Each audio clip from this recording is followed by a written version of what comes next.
Bernadette Steiner, Doctor of Medicine. Tonight's story has the title, The World So High.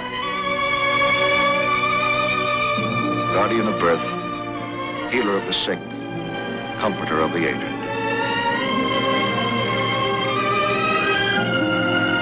And the qualities of the worthy physician are three: the eye of an eagle, the heart of a lion, the hand of a woman.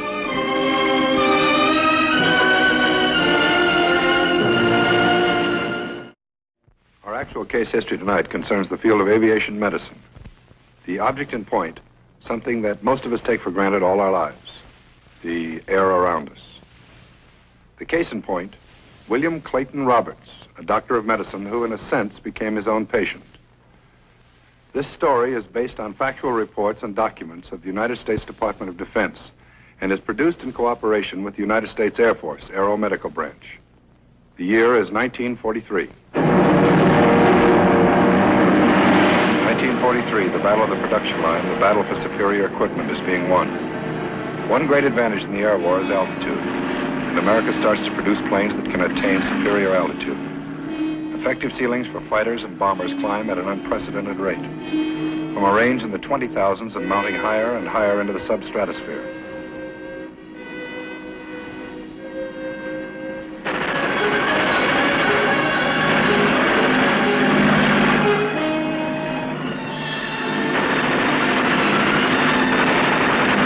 Then something happens. Something happens, not to the planes, but to the minds and bodies that man the planes. So it continues.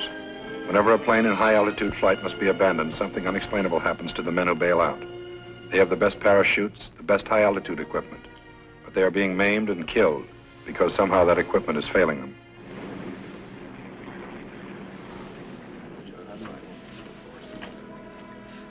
Therein lies a story of courage, labor, and achievement by a group of men who bear the title Doctor of Medicine.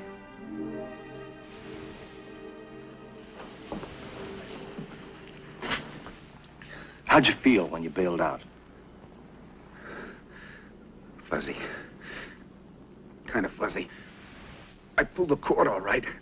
That's when it happened. What happened? Don't know. Terrific. Like somebody hit me with a sledgehammer. How long were you unconscious? Do you have any idea? Don't know. I haven't any idea.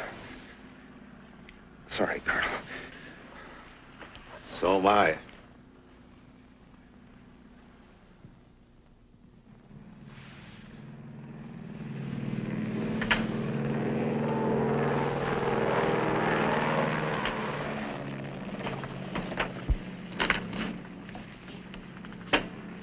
Compound fracture, right leg, massive contusions, chest and shoulders. Severe anoxia. It's lack of oxygen. But he had oxygen. They all did. The ship supply and the emergency bailout bottle. Maybe he didn't have enough. It could have been a dozen things. What's your opinion? Haven't you any idea what's causing it? Dan, we don't know what's going on up there. It's like the other side of the sound barrier. You get up into the substratosphere, it's another world. Things happen. We don't know why. For the sake of those kids, somebody better hurry up and find out. You're the doctor. What do we need? Men, equipment, anything. But let's get on it.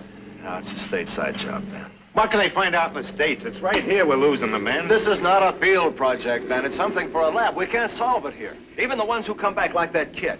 Whatever it is hits them so hard and so fast, they can't even begin to describe it.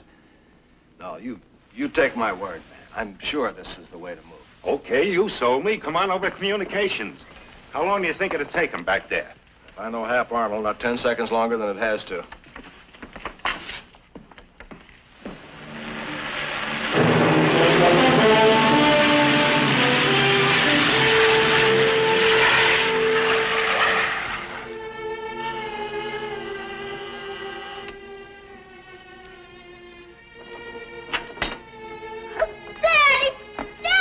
Hi, Jeff. How are you? Hey, careful, strangler. Mom, Dad's here. He's here.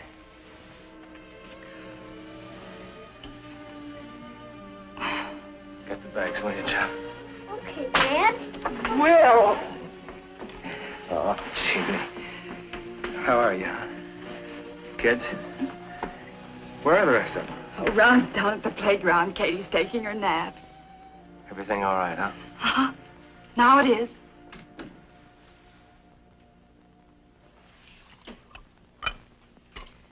Oh, you're fooling, Dad. You must have saw one enemy soldier anyway. No, I guess I was lucky, Jeff. You call that lucky? See what Ronnie and Katie are up to, will you, Jeff? Tell them to get in their pajamas, and Daddy will be in to say goodnight. Okay, Mom. Oh, you stick around, huh, Dad? Got a lot more things to ask you about. Well, how long do you think you'll be here? Any idea? Oh, for a while. I was lucky to be assigned to this base. At least I'm close to home. Can you tell me about the job? Well, I guess it's not too hush-hush. We're trying to check the effects of high altitudes on pilots and crews. Things like that. And having quite a bit of trouble in combat overseas. Oh? Well, what's involved? Oh, lab work mostly. Plod through the usual routine. I see. Well, suppose I put the kids to bed. Then we can relax and you can tell me all about it. I'll get it. Hello. Yeah, Colonel Roberts speaking. Yeah? Oh, I see. Right. Bye. I gotta check into the base tonight, honey. Tonight? Yeah, this project's important. It's gotta move fast. I won't be long, okay? Doctor's wife. Well, I can't say Mama didn't warn me.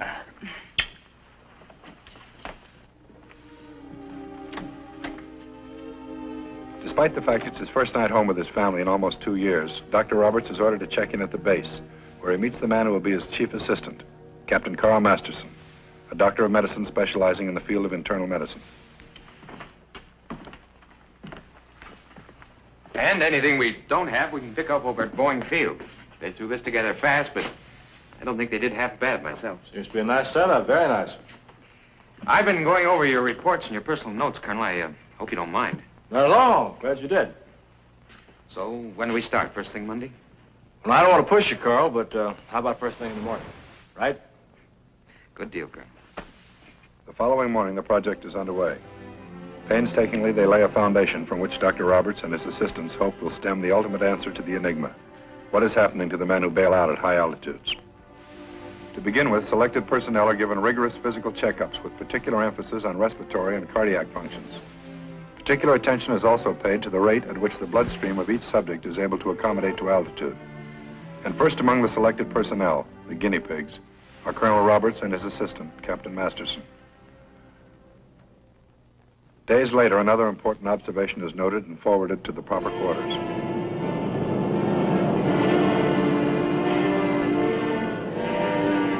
Recommendations. All high-altitude gear to be double-checked for defects. Even the most brief exposure to the extreme cold of substratospheric altitudes can have severely injurious effects on the body.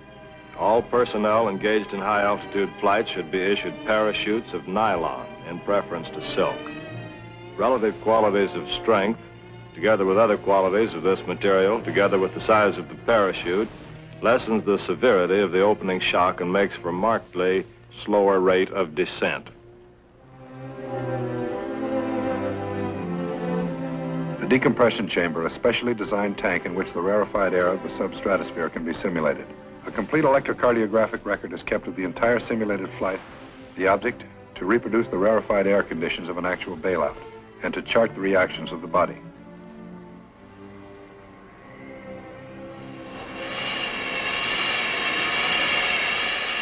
Painstakingly, Dr. Roberts and his assistant gather the facts of man's bodily reaction to the rarefied air at high altitudes, with particular attention given to the respiratory functions. With the altitude in the decompression chamber at substratospheric conditions, Dr. Roberts and Dr. Masterson watch their human guinea pigs perform simple exercises, first with oxygen, then without oxygen.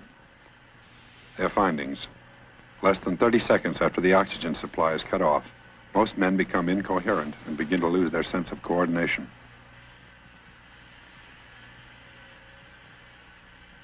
For the crucial tests, Doctors Roberts and Masterson undergo a final ground test simulating an actual jump from 40,000 feet. Testing oxygen. Oxygen on full, Colonel. Okay, let's go. Ready? Let's try it.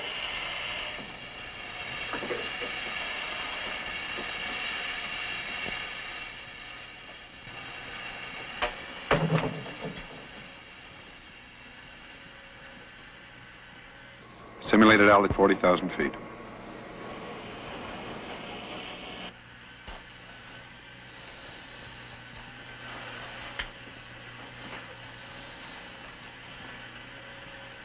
Carl, the valve. Open the valve! Open the valve! The valve!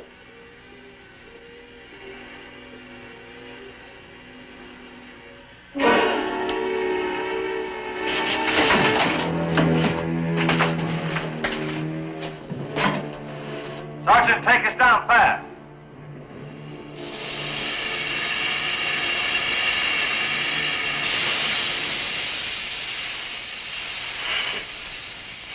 What is it? Take it easy. Take it easy, Carl. You've been out cold. Rest a minute. What did I do? You made a bad mistake, Carl. And I'm glad you made it. So unwittingly, Dr. Roberts and his assistant make one of their most important discoveries to date. Report and recommendation. It is strongly advised that all personnel be instructed that their first act of bailout procedure must be to go on emergency oxygen. Our tests reveal that at substratospheric altitudes, anoxia begins almost immediately. Total unconsciousness follows within 30 to 35 seconds. For all emergency oxygen equipment is imperative.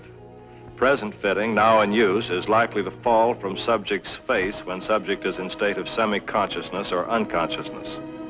Subject would then fail to recover sufficiently from anoxia effects to have the remotest chance of pulling parachute ripcord. This applies even at the lower altitudes. The above recommendations are considered most urgent. Finally, after weeks of thorough and intensive experimentation, one important task still remains. Confirm the truth of their findings. Someone had to make an actual jump, 40,000 feet above the Earth. Excuse me. Colonel Roberts. Well, hi, sweetheart. What's up? Van Dorn. Well, when did he get in? Where is he at? Out at the house, huh? Yeah, I'll be out in half an hour. Yeah, right. Bye. A test jockey, huh? It's too bad they didn't transfer you sooner, Van. I might have had a job for you. I understand you're keeping your men quite busy. Ropping right through, eh? We've come up with some pretty interesting things. You've read the reports. I keep them posted in my hat. You're doing a good job, Will. This thing can save lives. Saved quite a few already. Say, who's going to do your jump? Jump? Well, I just figured it'd probably top it off that way. No? You bucking for the job, Van? Oh, I'm pretty well booked up. But if you're looking for a first-rate job, I'll consider it. Oh, excuse me. Colonel Roberts speaking. Uh-huh. Uh-huh. I'll be right over. Gotta go back to the base for a few minutes, honey. Now, you stay right here, Van. I won't be long. Well, I don't know why... Relax. I'll be right back. Bye, dear.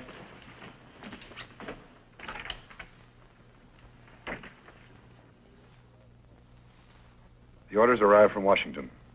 Plans are approved for the crucial test, a parachute jump for the first time from an altitude of 40,000 feet. Who's going to make the jump? The final decision lies in the hands of Dr. Roberts. I'm single. I'm more expendable. I insist that you reconsider me as a volunteer. Knock it off, will you, Carl? What do you want to do, go through channels? We haven't got time for that kind of a hassle. You know that. All right, Colonel. When do we set it up? Tomorrow. First thing in the morning.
Dr. Roberts prepares to embark on his journey.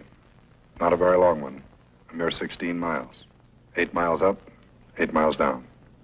A very memorable journey, for he will be the first human being to open a parachute at a height of 40,000 feet above the Earth. One of the first preparatory steps, an early morning game of volleyball. All the while Dr. Roberts exercises, he must utilize 100% oxygen continuously. By so doing, he eliminates all the nitrogen from his bloodstream, joints, and muscles. This lessens the danger of aeroembolism. Aeroembolism is very similar to the bends or caisson disease, which oftentimes affects deep-sea divers, sandhogs, and like occupations. Good luck, Colonel. Final preparations before takeoff. Dr. Roberts has helped into the newest high-altitude gear, much of it perfected by his own experimentation. A two-piece feather-lined suit for protection against the extreme substratospheric cold. Fatigue coveralls, sewn into them the emergency bailout oxygen bottles. An altimeter strapped on the left arm. 2 parachutes, the standard backpack, and an emergency chest pack.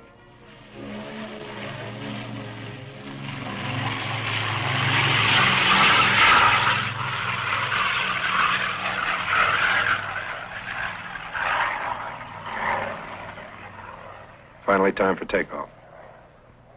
Roberts is given a helmet equipped with earphones, and he now goes on the ship's portable oxygen bottle, the oxygen he will breathe until the jump.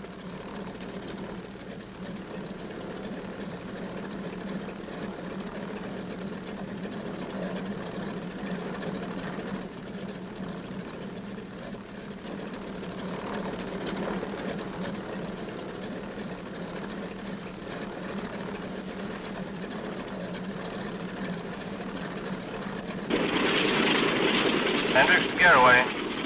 Ready for takeoff. Over.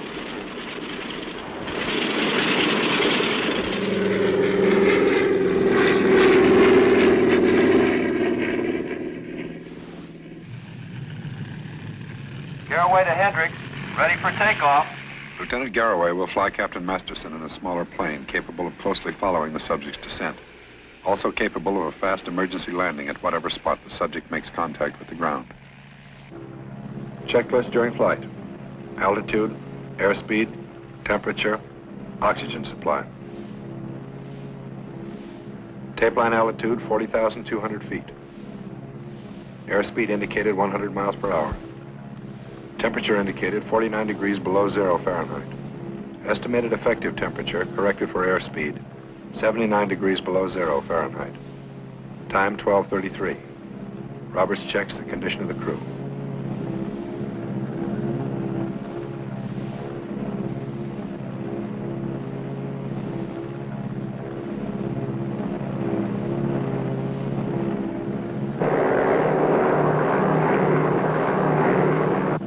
Roberts, you're going to jump. You better do it now. Checklist for jump. 1, disconnect headset. 2, walk back to Bombay and take position on platform.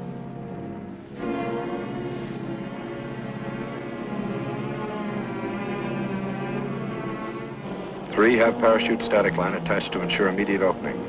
4, disconnect from portable oxygen supply and connect to emergency bailout oxygen bottle. Verify satisfactory operation. Hendricks to Garraway. Hendricks to Garraway. We're ready for jump. How is your position? How is your position? Over.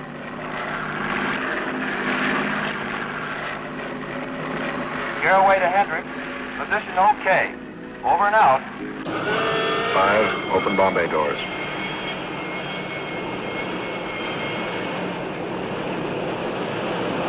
6. Hendricks to Garraway. He's made the jump. We're turning now to follow him down. So it happens in the early afternoon, the 24th day of June, 1943.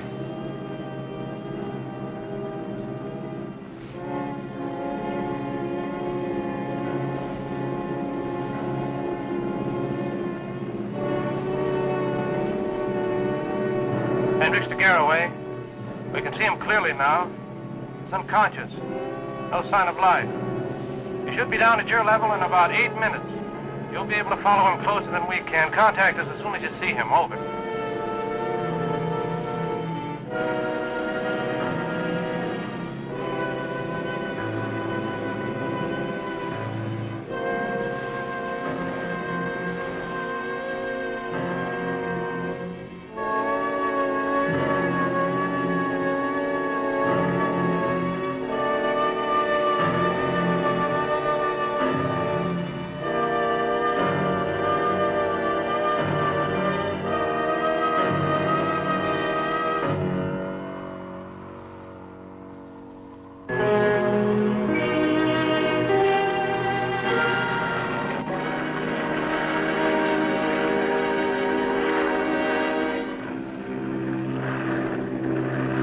your way to Hendricks. We just spotted him about 22,000 feet. Position 019. Closing in. Over. This is Hendricks. Any change in his condition? Over. No, sir. None I can see.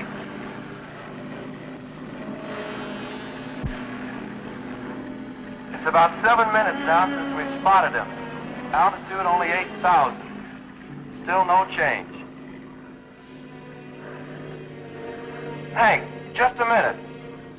Yeah, he's moving. He's moving. He's made it, Hank. He made it. End of project.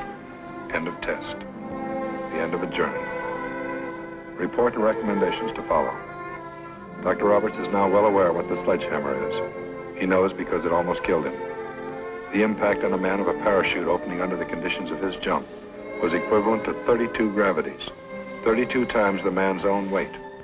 With full equipment, it amounted to some 6,500 pounds. This sudden compression of the chest by the 32 gravities and by the parachute harness forces almost all the oxygen from the lungs and produces first anoxia and then complete unconsciousness. This Dr. Roberts proved, and a good many other things besides. He proved that three principal benefits are achieved when a pilot falls free and his parachute is not opened immediately. First, the free fall reduces the gravity force experienced in chute openings at high altitudes. Second, the free fall minimizes time exposure to low oxygen pressure atmosphere, thus reducing the possibility of anoxia, today known as hypoxia. Third, the free fall reduces the time which the body is exposed to the extremely cold temperatures of the substratosphere. He proved it was necessary to develop parachutes which would open automatically in case of unconsciousness. The experiment also made it clear it was necessary to develop a canopy to eliminate the dangerous oscillation or swinging motion he had experienced. He also proved that present emergency oxygen bottles, together with the newly developed mask fittings, would sustain life during the long descent, providing the drop did not start above 50,000 feet and providing the man falls free to below 20,000 feet. And most importantly, in the long 24 minutes from his bailout to the moment he reached the ground, Dr. Roberts proved his initial theory, a theory he could now present as a fact to the officers and men of the United States Air Forces. Don't jump unless you have to. And if you have to, follow instructions and you'll make it.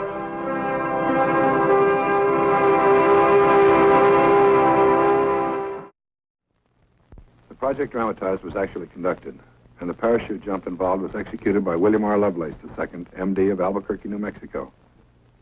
For his great contribution to the field of aviation, he received the Distinguished Flying Cross. To Dr. Lovelace and to his many co-workers, MEDIC wishes to express the gratitude and admiration of a grateful nation.